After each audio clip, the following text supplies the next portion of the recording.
दोस्तों, हमने पिछली वीडियो में देखा कि रिच डैड ने ऑथर से काम करा लिया पर उन्हें फाइनेंशियल एजुकेशन के बारे में कोई चीज़ नहीं सिखाई। उन्होंने ऐसा क्यों किया, हम इस वीडियो में वो चीज़ जान रहे होंगे। तो स्टार्ट करते हैं।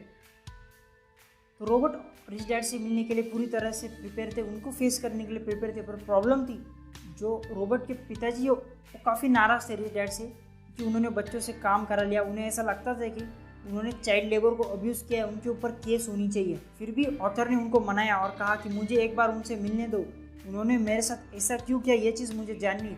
तो उन्हें रिच डैड से मिलने के लिए परमिशन मिल गई। जैसे ही रॉबर्ट रिच डैड से मिलने जाते उनके घर, रिच डैड उनको 45 मिनट्स के लिए वेट करने के लिए कहते।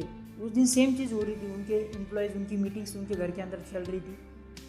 तो रॉबर्ट 45 मिनट्स के लिए वेट करते और देखते आसपास की माइक कहाँ है, पर उस टाइम माइक घर के अंदर अवेलेबल ही नहीं था। तो लगभग 45 मिनट्स बाद ऑथर रिच डैड के ऑफिस में इंटर होते। रिच डैड उनको कहते हैं, रॉबर्ट मैंने सुना कि तुम जॉब क्विट करने वाले हो। हाँ, डेफिनेटली आपने सही चीज़ सुनी है। ये आपने मुझसे प्रॉमिस किया था कि आप मुझे सिखाओगे कि पैसे कैसे कमाते, और आपने मुझे कुछ सिखाया नहीं। आपने मुझसे काम करा लिया और काम कराने के आपने पैसे भी बहुत कम दिए। सिखाने की बात तो छोड़ो, आपने मुझसे बात भी नहीं की। तो आप समझ सकते हो कि रॉबर्ट कितने फ्रस्ट्रेटेड थे उस टाइम। रिच डैड ने कहा, वेल फाइन, एक ही महीने के अंदर तुम मेरे सभी एम्प्लॉय की तरह बोलना स्टार्ट कर चुके हो, इट्स गुड। रिच डैड कहते मैंने तुम्हें पढ़ा। और रॉबर्ट क्या, does teaching means taking lecture? Robert कहते हाँ yes, teaching means teaching lecture. Rich dad कहते ऐसा तुम्हारे स्कूल में होता है, लाइफ हमें ऐसा नहीं सिखाती। मेरा ऐसा मानना है कि life is the best teacher of all of us. Most of the time life does not talk to us, it just simply life pushes all of us around. Life says wake up, I want you to learn something new. अब Robert ये सभी चीज़ें सुनने के बाद और frustrated हो जाते। उन्हें ऐसा लगता है कि आदमी क्या कह रहा है, मुझे कुछ समझ में नहीं आ रहा है। तो हम इस चीज़ को थोड़ा समझने की कोशिश करते हैं। Life pushes all of us around, इसे ब्रेक डाउन करने की कोशिश करते हैं। तो life pushes all of us around का मीनिंग होता है, लाइफ चाहती कि हम कुछ नया सीखें, नई स्किल्स सीखें, उनके ऊपर काम करें, अपने ऊपर काम करें, हम प्रॉब्लम को फेस करें, फाइट करें प्रॉब्लम के साथ। अगर हम इस तरह से अपनी लाइफ को जीना स्टार्ट करते तो हम एक हैप्पी और वेल्दी लाइफ जी रहे हों। अगर हम इस चीज़ को समझे नहीं कि लाइफ हमें कैसे और किस तरह से पुश करना चाहती, तो हमारी पूरी ज़िंदगी ऐसे ही निकल जाएंगी जैसे कि हम किसी और को ब्लेम कर रहे होंगे हमारे प्रॉब्लम्स के लिए। अगर हम एग्जांपल ले जॉब सेक्टर में, तो एम्प्लॉयज़ हमेशा बॉस को ब्लेम करते कि हमारी सैलरी इंक्रीज नहीं हो रही, हम ग्रो नहीं हो रहे।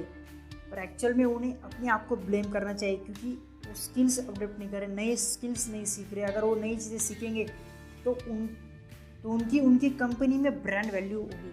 वो चीज़ ये समझते नहीं और दूसरों को ब्लेम करना स्टार्ट करते, और लाइफ उन्हें पुश करना चाहती है पर फिर भी वो लाइफ के साथ आगे नहीं बढ़ना चाहती। तो हमें ये चीज़ समझनी चाहिए कि लाइफ हमें कब पुश कर रही है और कब नहीं। रिच डैड कहते हैं, अगर तुम्हारे अंदर गट्स नहीं है रिस्क लेने के, तो तुम्हारी पूरी लाइफ सेफ खेलने में निकल जाएंगी और एक दिन तुम ऐसी लाइफ, बोरिंग से लाइफ जीकर मर जाओगे और किसी को कोई फ़र्क नहीं पड़ेगा। हम पता है प्रॉब्लम कि हम लाइफ में नई चीज़ें सीखना चाहते, नए डोमेन को एक्सप्लोर करना चाहते, और जो हमारा फेयर ऑफ लूजिंग है वो हमारे जीतने के एक्साइटमेंट से ज़्यादा होता है। इसलिए हम सेफ खेलने में पूरी ज़िंदगी गुजार देते। और रिच डैड कहते ये होता है लाइफ का टेस्ट। मैंने तुम्हें लाइफ का एक एक्सेप्ट समझा या टेस्ट दी लाइफ की। रॉबर्ट कहते मुझे कुछ समझ में नहीं आ रहा है, क्या तुम इसे और एक्सप्लेन कर सकते हो? हाँ डेफिनेटली। कहते मेरे पास 150 एम्प्लॉयज़ काम करते, उनमें से सिर्फ तुम दोनों ही हो जिन्होंने मुझसे पूछा कि पैसे कैसे कमाते।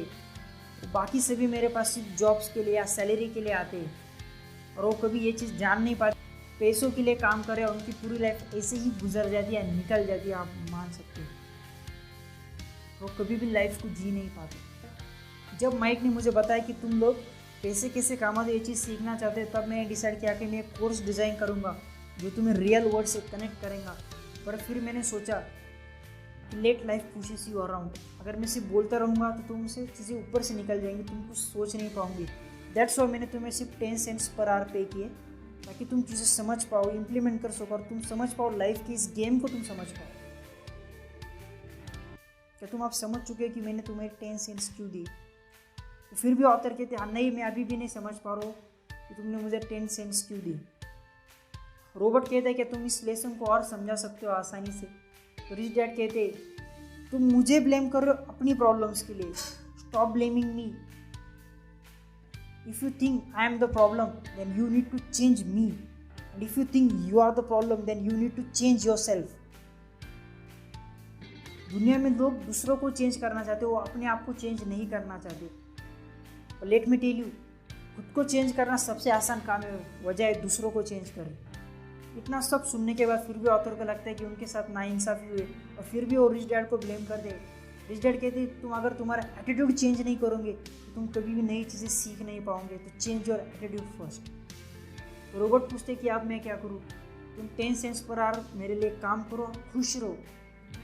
ऑथर को ये सब सुनने के बाद चीज़ें एनालिस करना स्टार्ट कर चुके थे, उनको अभी चीज़ें समझनी शुरू हुई थी कि एक्चुअल में क्या हो रहा है, लाइफ का गेम कैसे चल रहा है। फाइनली ऑथर रिच डैड को जो मेन क्वेश्चन वो पूछना चाहिए, इस प्रॉब्लम का सॉल्यूशन क्या है। तो रिच डैड कहते इस प्रॉब्लम का सॉल्यूशन है the stuff present between your 2 years and that is your brain. अब फाइनली ऑथर को सारी क्लैरिटी आ चुकी थी कि एक्चुअल में रिच डैड कहना क्या चाहते। जो चीज़ें हमारे ब्रेन में फिट ऑन होती है उनसे चीज़ें स्टार्ट होती, तो हमें उन्हें चेंज करना चाहिए।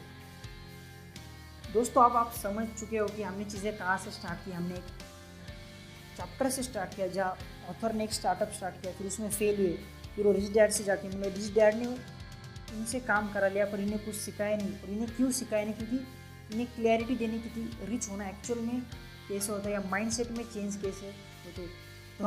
तो हम अगली वीडियो में जान रहे होंगे कि अगर हम माइंड में अपने चेंजेस कर ले, डिफरेंस लेके आए, तो कितना पावरफुल डिफरेंस हम सोसाइटी के अंदर लेके आ सकते हैं, अपने लाइफ के अंदर लेके आ सकते हैं। वो चीज़ें हम अगली वीडियो में जान रहे होंगे। Till then keep loving, keep supporting our channel, subscribe our channel the impact show. तो मिलते हैं आपसे अगली वीडियो में।